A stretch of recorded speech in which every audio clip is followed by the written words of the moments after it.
안녕하세요. 정혜래 가업승계 소장 정선입니다. 자, 오늘은 법인세 절세 전략에 대해서 함께 공부하도록 하겠습니다. 자, 법인세를 줄이려면 우선 이제 비용을 늘리는 방법이 있을 거고요. 대표적으로 급여 인상이 있겠죠. 두 번째로는 세액공제 또는 세액 감면 제도를 활용할 수 있습니다. 저는 이 방법이 가장 좋은 방법이 아닐까 생각하고요.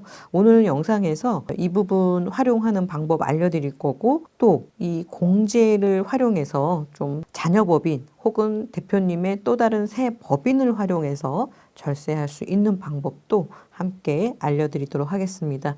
세 번째는 또 금융상품을 이용해서도 법인세를 좀 줄일 수 있는 방법이 있습니다. 오늘 이 세 가지 함께 공부하도록 하겠습니다. 첫 번째 법인세 줄이기입니다. 우선은 많이들 알고 계시는 이제 임원의, 특히 이제 오너의 급여를 인상하는 방법이 있습니다. 이 방법을 많이 쓰는 이유는 대표님들이 회사가 어려울 때는 대부분 이제 급여를 안 받거나 아주 미미하게 받으시죠.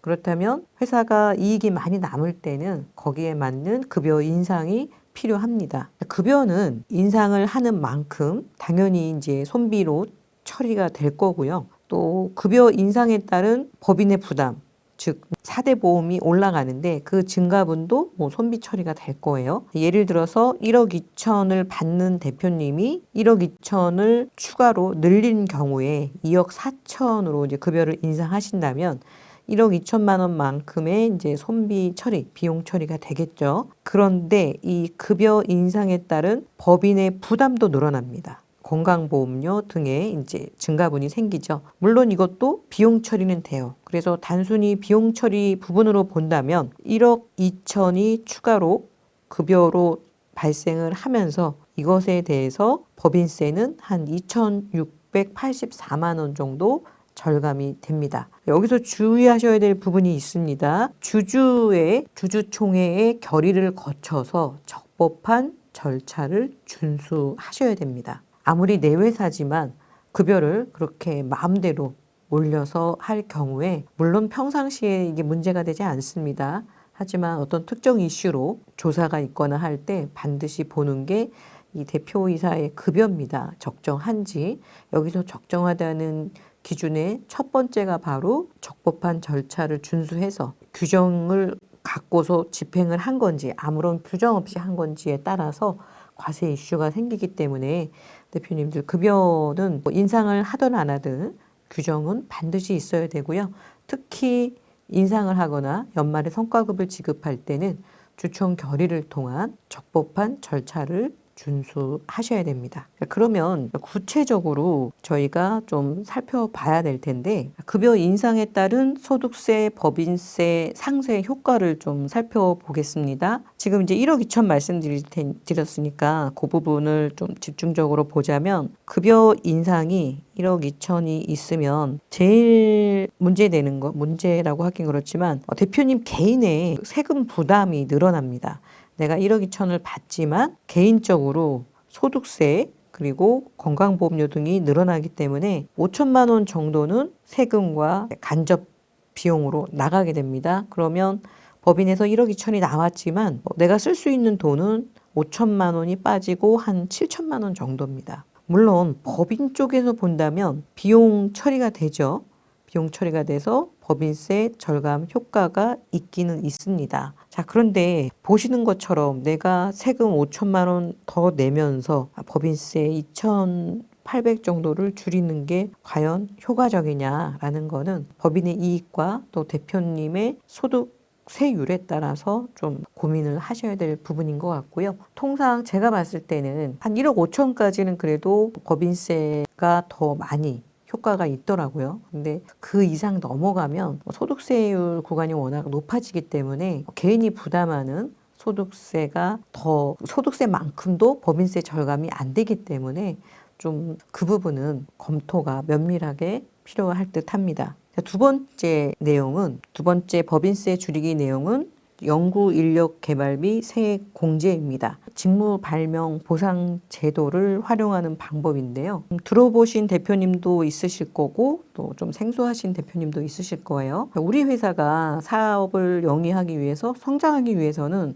반드시 연구개발이 필요합니다. 이렇게 연구개발을 하는 경우에 직무 발명 제도에 포함이 된다면 이 부분에 대해서는 법인세를 줄일 수 있는 방법이 됩니다. 이거는 종업원이 직무를 수행하는 과정에서 완성된 발명, 과거의 직무와 관련된 발명도 직무 발명이 되고요. 단 주의하셔야 될 것은 개인적으로 자유롭게 발명한 이 자유 발명은 해당이 안 되고요. 직무와 관련된 업무와 관련되어서 한 발명만 포함이 된다고 기억을 하시면 되고요. 종업원이 구분 가능한 직무 발명 제도란 종업원 등의 직무에 관한 발명이어야 한다. 사용자 등의 업무 범위에 속하는 발명이어야 한다. 발명을 하게 된 행위가 종업원 등의 현재 또는 과거의 직무에 속해야 된다. 요 세 가지가 해당이 되겠죠. 이렇게 직무 발명이 그럼 왜 좋으냐? 직무 발명 제도를 활용하게 되면 첫 번째는 이제 이 직무 발명을 산업재산권의 출원 등을 통해서 이 발명한 사람에게 이제 정당한 보상을 해줄 수가 있어요. 자, 그런데 이 보상을 해주는 금액에 대해서 국가에서는 이 법인에 세액 감면을 해주죠. 그러면 회사의 이익이 증대가 되죠. 그리고 이제 종업원은 이 소득 자체가 비과세 혜택이 있기 때문에 종업원에게도 좋은 제도입니다. 구체적으로 보면 이 직무 발명에 대한 보상과 세제 혜택이 어느 정도냐? 일단 세제 혜택을 보면요. 사용자, 대표님입니다. 법인 입장에서 중소기업의 경우에는 25%까지 세액 공제가 됩니다. 직무 발명 보상금으로 지출한 금액에 대해서 연구 개발 비용으로 보기 때문에 법인세 낼 때 세금에서 깎아드리는 게 세액 공제거든요. 세금에서 깎아드립니다. 그러면 이제 직무 발명을 한 우리 종업원에게 어떤 혜택이 있느냐? 연간 700만 원 한도에 대해서 비과세 혜택이 주어집니다. 직무 발명에 대한 보상은 여러 가지가 있겠지만 발명 당연히 들어가고요. 출원, 그리고 등록, 출원 유보, 그다음에 실시 처분 보상 이렇게 다양하게 꼭 발명으로 등록된 것만 되는 건 아니기 때문에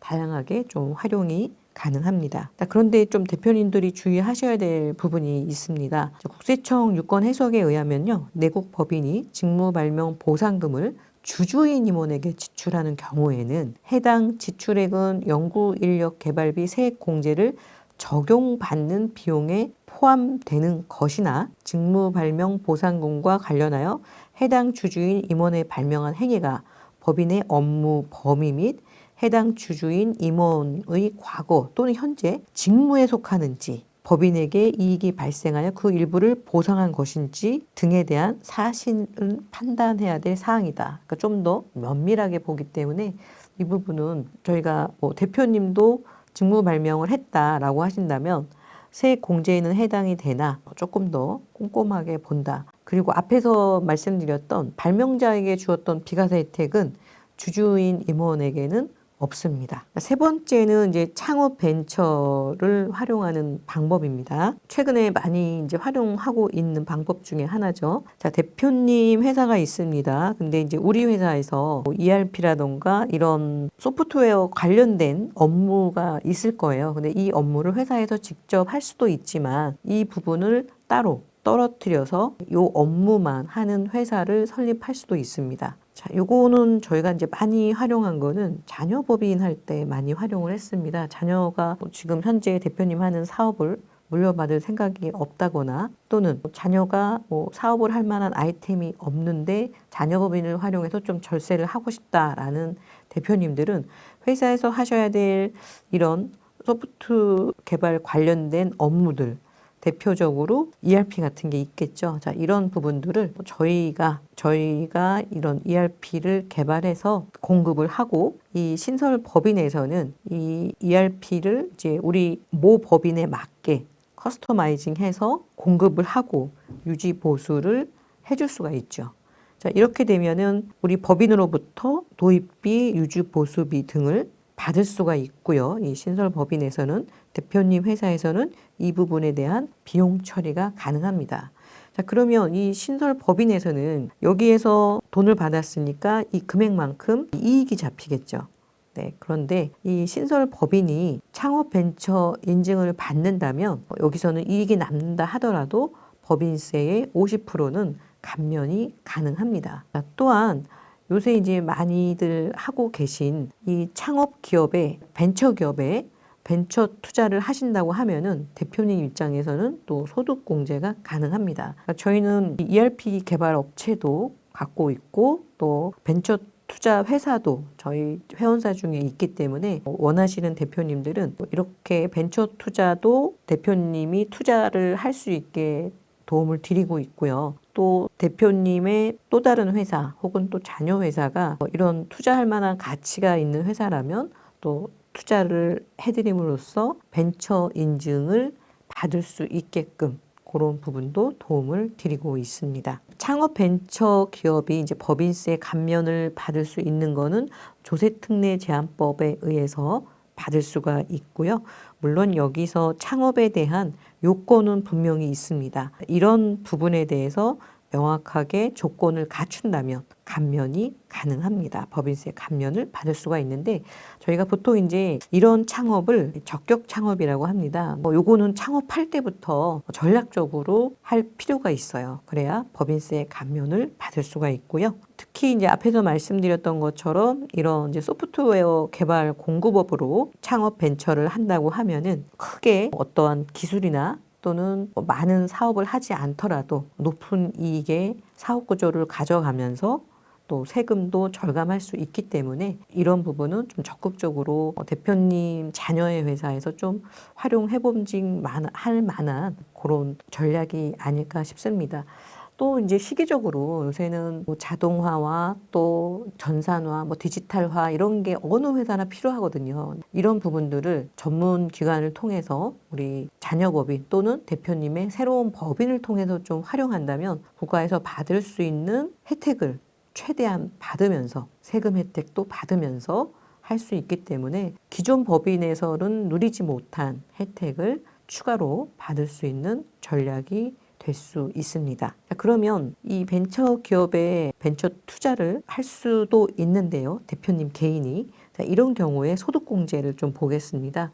벤처 투자 소득공제 같은 경우는 3천만 원까지는 100%, 5천만 원까지는 70%. 저도 요번에 이 벤처 투자를 했습니다. 소득공제가 워낙에 혜택이 크기 때문에 소득 구간이 좀 높으신 대표님들은 적극적으로 벤처 투자 소득 공제를 좀 활용을 하실 것을 추천을 드리고요. 한 해 안에 그 해가 넘어가기 전에 한 것은 다 인정을 받으시니까 최대한 좀 활용을 하시고 케이스별로 좀 금액에 따라서 공제율은 달라집니다. 아까 3천은 100%지만 5천만 원인 경우에는 88%. 그래서 좀 요 정도 금액도 괜찮은 것 같습니다. 벤처 투자 조합 출자에 대한 소득 공제 역시 조세특례 제한법에서 규정을 하고 있습니다. 그래서 개인 투자 조합에 출자한 금액을 벤처기업 또는 이에 준하는 창업 3년 이내에 중소기업으로서 대통령령으로 정하는 기업에 투자를 하면 공제를 받습니다. 네 번째입니다. 손비 처리가 되는 금융상품을 활용하는 방법인데요.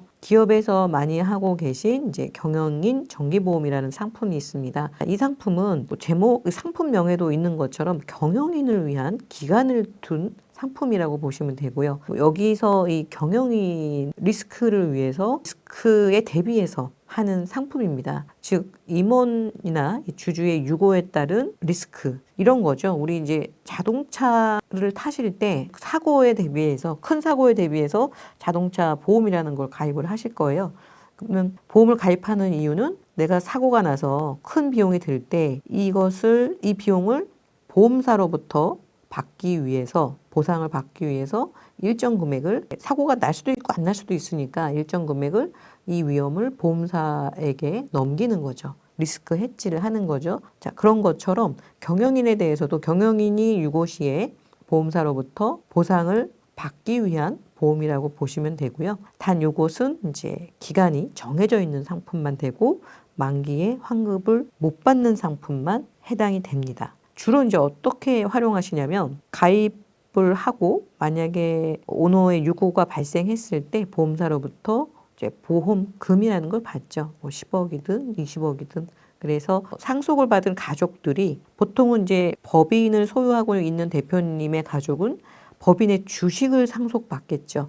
주식을 상속받아서 이 주식을 법인의 감자나 양도를 할 수 있겠죠. 이러면 그 금액만큼 법인으로부터 돈을 받아요.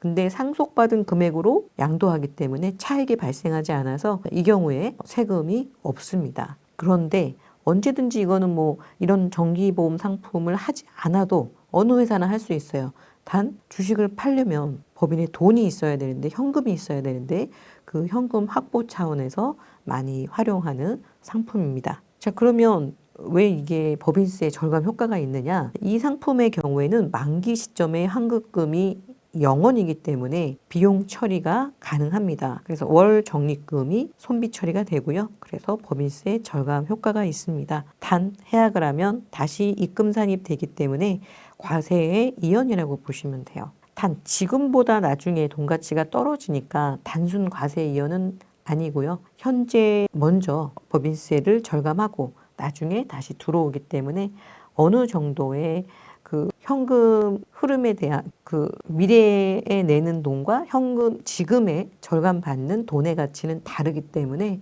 효과가 있죠. 뿐만 아니라 이제 입금이 들어오는 시점도 저희가 조정을 할 수 있기 때문에 좀 회사가 뭐 손실이 있는 해에 활용하시면 좋고요. 뭐 그렇지 않다 하더라도 이 입금에 대해서는 퇴직금 등으로 적립을 하실 수가 있기 때문에 많은 회사들이 활용을 하고 있습니다. 단 주의하셔야 될 거는 이 상품을 만기까지 절대 가져가시면 안 되고요. 적정 시점, 환급이 제일 높은 시점을 활용하시면 좋습니다. 단 이제 이 상품이 조금 아쉬운 거는 현재는 환급이 꽤 높은데 요 환급이 금융사마다 약간씩 다르지만 5년 7년 시점에 거의 뭐 95% 되는 회사들도 있어서 많은 회사들이 지금 활용을 하고 있는데 좀 상품이 개정될 거라는 그런 내용들이 있어서 검토 중인 대표님들은 좀 빠르게 준비하시는 게 좋지 않을까라는 생각을 하게 됩니다. 오늘은 대표님들 이제 법인세 줄이는 방법에 대해서 한 3가지 정도로 나눠서 공부를 해봤는데요. 급여가 좀 낮으신 대표님들은 적극적으로 급여 인상 최소 1억 5천까지는 좀 검토를 해보실 것을 추천을 드리고요. 두 번째, 소득공제, 세액공제는 무조건 활용을 하셔야 됩니다. 이것은 국가에서 우리 중소기업 또는 소득이 높은 분들이 조금이라도 세금을 줄일 수 있는 혜택을 드리는 거잖아요. 그래서 혜택을 최대한 활용하실 것을 추천드리고요. 마지막으로 설명드렸던 이 정기보험 상품도 우리 회사가 또 목적자금을 만들어야겠다. 그런데 비용도 지금 좀 처리했으면 좋겠다. 동시에 오너의 리스크도 좀 해지했으면 좋겠다. 또 상속 재원을 준비하고 싶다라고 하신다면 지금이 가장 좀 상품이 우리 가입자들에게는 유리한 시기여서 이런 부분도 올해 가기 전에 한번 검토해 보실 것을 추천을 드리고요. 관련해서 이제 궁금하신 내용은 영상 하단에 상담 신청 링크나 우측에 나와 있는 전화번호를 활용해 주시기 바랍니다. 마지막까지 경청해 주셔서 감사합니다.